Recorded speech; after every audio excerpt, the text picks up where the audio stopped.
حضرت جی السلام علیکم.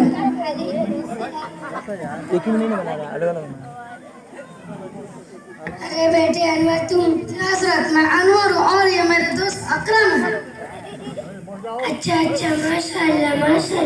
کہاں جا رہے ہیں آپ لوگ؟ حضرت بس یوں ہی ادھر ذرا تفریح کے لیے چلا آیا. اللہ.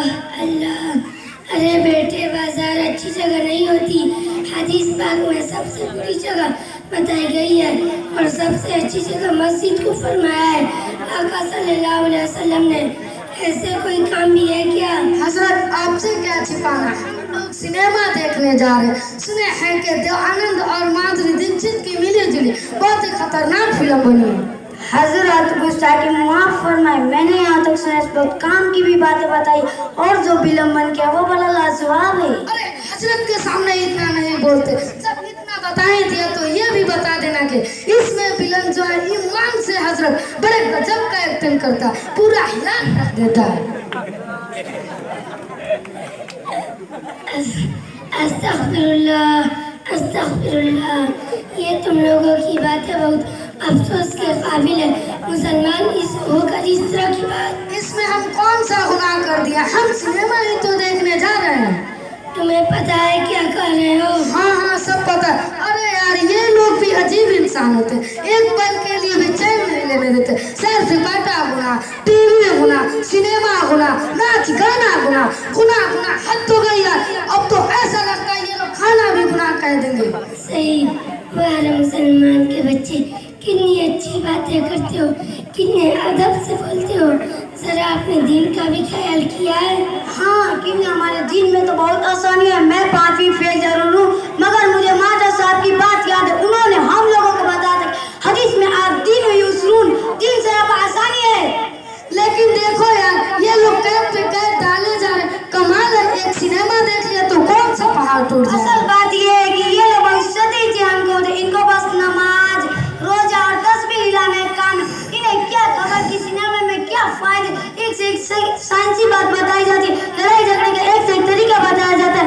ذہن کھلتا ہے, عقل بڑھتی. مگر بس کیا کہوں, چھوڑو جانے دو. تم لوگوں نے چھوڑ دیا مگر میں نہیں چھوڑوں گا کیونکہ تم کل لانڈوں نے ہم لوگوں کو پتہ نہیں کیا کہا ہے. سنو اکرم, تمہاری بات کی بکواس ہونے کے لیے صرف اتنا کہہ دینا کافی ہے کہ تم 5ویں فیل ہو. تمہیں شرم نہیں آتی ایسی بات کرتے ہوئے؟ اپنے فیل ہونے پر بھی فخر کرتے ہو. تمہیں پتا بھی ہے کہ دین و یسرون کی صحیح تشریح کیا ہے؟ کچھ نہیں. تم تو بہت بڑے ظاہر نظر آ رہے ہو. تم بڑے عقل بڑھانے کی بات کرتے ہو تو بتاؤ کون سا پہاڑ توڑ دیا آج تک؟ جبکہ سنا اس سے پہلے بھی کئی فلمیں دیکھ چکے ہو. اور یہ بھی بتاؤ کہ کون سی سائنس سیکھ لیے؟ کچھ نہیں. ارے میاں انور اور اکرم, یہ سب شیطان کا دھوکہ ہے جس میں مغرب اور یورپ نے تمہیں پھانس رکھا. تو کیا حضرت آپ یہ تسلیم نہیں کرتے کہ یہ ترقی کا زمانہ بدل گیا. دنیا کے رنگ میں رنگ کر ہی جینا پڑے گا. موجودہ وقت بہت ہی ایڈوانس ہو گیا. میں اس بات کو بالکل یا نہیں ہرگز تسلیم کر سکتا کہ یہ ایڈوانس زمانہ ہے, ترقی کا دور ہے. کیونکہ پہلے آپ کو ترقی کا مفہوم متعین کرنا پڑے گا. تو بتاؤ کہ آپ لوگوں کے نزدیک ترقی کیا ہے کا نام ہے؟ ترقی یہ ہے کہ سائنس اور ٹیکنالوجی آج پورے دنیا پر حکومت کر رہی ہے. اس نے اپنی کمند فضا میں, ہوا میں, چاند پر اور اس سے بھی بڑھ کر مریخ پر ڈالی ہے. حیرت انگیز بات یہ ہے کہ زمینوں و آسمانوں کے بیچ ایک اسٹیشن قائم ہے جہاں انسان بستے ہیں اور جیتے ہیں اور وہیں سے ترقی کی کھوج لگائی جاتی ہے. اس اسٹیشن کو میر کہتے ہیں. افسوس ہے کہ تم ترقی کسے کہتے ہو یہ بھی معلوم نہیں. تو سنو, ترقی کہتے ہیں اعتدال کے ساتھ ساتھ بڑھنے کو.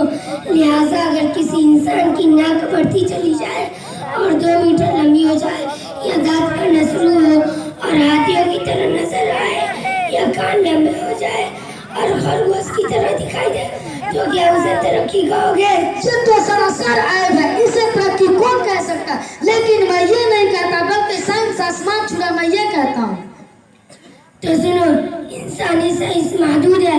آج انسان مریخ تک پہنچا ہے, لیکن خود ہمارے اسلام میں ایک ایسی مثال موجود ہے جس کو دنیا قیامت تک پیش نہیں کر سکتی.